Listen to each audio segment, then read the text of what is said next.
My boyfriend kept taking his ex to closure lunches, so I took his best friend to the same restaurant and watched my boyfriend realize I already knew everything. The first time Mason mentioned Lena, he made it sound harmless. She just needs closure. At first, it was coffee, then lunch, then weekly lunches he stopped bothering to explain. The moment everything changed happened at his friend's rooftop birthday dinner. Someone asked when we were finally moving in together, and Mason laughed into his drink. Alara-like structure, Lena was always more spontaneous. People gave those uncomfortable little laughs people use when they know someone crossed a line but don't want to get involved. That night, I asked why he thought humiliating me in public was acceptable. He sighed like I was exhausting. You're overthinking. A week later, Theo texted me. Need to show you something. Theo was Mason's best friend, which was exactly why I took him seriously. We met at a coffee shop near my office. He slid his phone across the table. Lena, miss your hands. Mason, Wednesday? That was enough. Not a misunderstanding, not closure, not innocent. Theo looked embarrassed for him. I told him to stop. I thanked him, went home, and stopped ignoring my instincts. After that, I started paying attention. Dates, excuses, the convenient closure emergencies that somehow always required wine and dim lighting. Then last Thursday, Mason texted me. Lena needs to talk. Same place. Don't wait for dinner. I stared at the message for a second before calling Theo. Want lunch? With you? At the Italian place. He laughed immediately.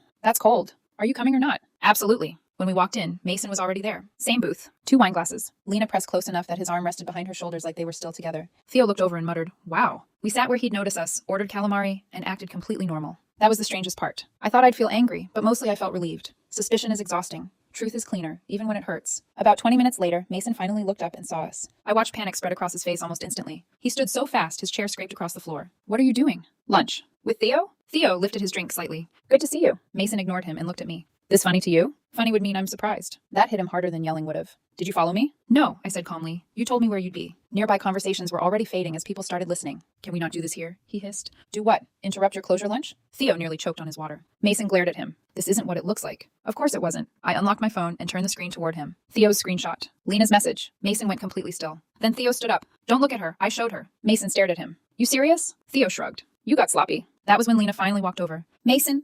Not now. Sharp. Immediate. And honestly, that reaction told me everything. Then his phone buzzed. He ignored it. Then it buzzed again. And again. Finally, he checked it, and the color drained from his face. Someone from the rooftop friend group had already posted a picture of the scene online. Me with Theo. Mason standing over the table. Lena panicking in the background. Caption. Closure lunch got crowded. Theo laughed. Then Mason's phone rang again. He answered immediately. What? Silence. Then, no, that's not... More silence. Then the sentence that changed the entire afternoon. Who sent HR that? I froze. Theo looked at me. Neither of us had sent anything. Slowly, Mason turned toward Lena. For the first time all afternoon, she looked nervous. She grabbed her purse. I'm leaving. He reached for her arm, but she pulled away. Delete whatever you sent, he said quietly. I smiled. I didn't send anything. Theo lifted his phone. Wasn't her. For the first time that day, Mason looked like a man realizing he'd completely lost control. I picked up my bag. Alara, wait. I kept walking. Behind me, voices started rising. Another chair scraped backward. Someone whispered, oh my God.